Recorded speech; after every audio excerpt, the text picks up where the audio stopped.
Nous commençons le journal avec le président Abdel Fattah el-Sisi qui a appelé à l'expansion des activités et des efforts de recherche, d'exploration et de production en coordination entre le ministère du Pétrole et de la société italienne Eni, dans le but de parvenir à une utilisation optimale des ressources naturelles de l'Égypte et du secteur du gaz et de l'énergie, et dans le cadre du prolongement du processus de coopération fructueuse entre l'État et Eni. El-Sisi s'exprimait lors de sa réunion aujourd'hui avec le PDG de la compagnie pétrolière italienne, en présence du ministre du Pétrole et des Ressources minières. Selon le porte-parole de la présidence de la République, le PDG de la société italienne Eni a passé en revue les plans actuels et futurs de la compagnie pour explorer et produire du gaz en Égypte à la lumière de ce qu'elle représente en tant que centre régional de circulation et de production de l'énergie et du gaz liquéfié, une position qui devient de plus en plus importante dans le contexte des développements mondiaux actuels liés à la crise énergétique et compte tenu des opportunités et des potentiels prometteurs dont l'Égypte regorge dans ce domaine.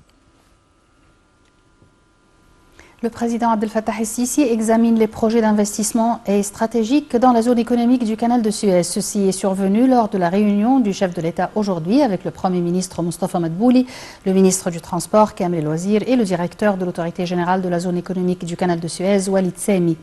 Dans ce contexte, le président el-Sisi a passé en revue le développement des projets en cours concernant la modernisation des différents ports qui s'étendent au long de la zone économique du canal de Suez.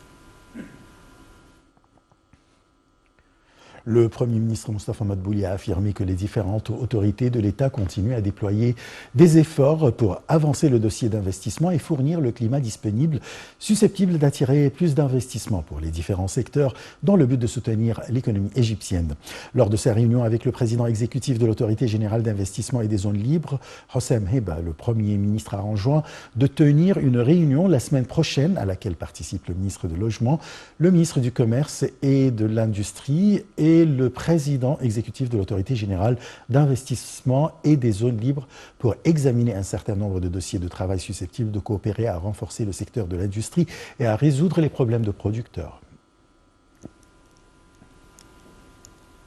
Le chef de la diplomatie, Sameh Choukri, est arrivé aux Émirats arabes unis pour participer à la semaine de la durabilité d'Abu Dhabi. Selon le porte-parole du ministère des Affaires étrangères, le conseiller Ahmed Abouzeid, M. Choukri mettra l'accent sur les conclusions importantes et équilibrées issues de la conférence sur le climat, la COP27, tenue en novembre dernier à Sharm el-Cheikh et qui contribue à la promotion de l'action climatique dans tous les domaines. Et voici un compte rendu.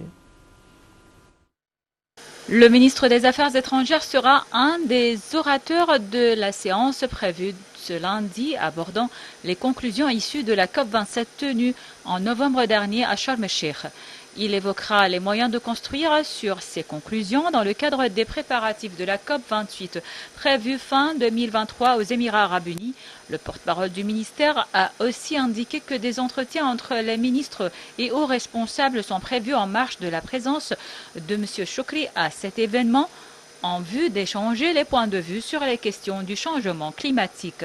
En marge de sa visite à Abu Dhabi, M. Choukri s'est entretenu lundi matin avec le secrétaire exécutif de la Convention cadre sur les changements climatiques, Simon Steele. Selon le porte-parole du ministère des Affaires étrangères, Ahmed Abouzeid, lors de la réunion, le chef de la diplomatie a exprimé son appréciation pour les grands efforts déployés par l'équipe du secrétariat de la Convention cadre lors de la COP27 à Sharm el-Cheikh en novembre dernier, soulignant que la coopération continue entre la présidence égyptienne de la conférence et le secrétariat exécutif a contribué au succès de la conférence.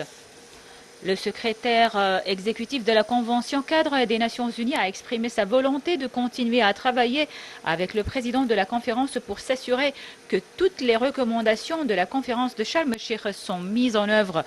M. Choukri a attiré l'attention sur l'importance de développer des mécanismes de mise en œuvre pour renforcer le rôle des banques multilatérales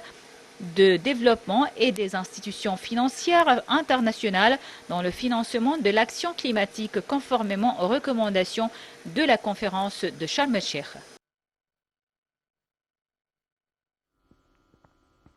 Les forces israéliennes ont tué aujourd'hui un adolescent palestinien en Cisjordanie occupée, Omar Khmour, 14 ans, grièvement touché par balle à la tête le matin dans le camp de réfugiés de Tchéché, près de Bethléem, a succombé à ses blessures.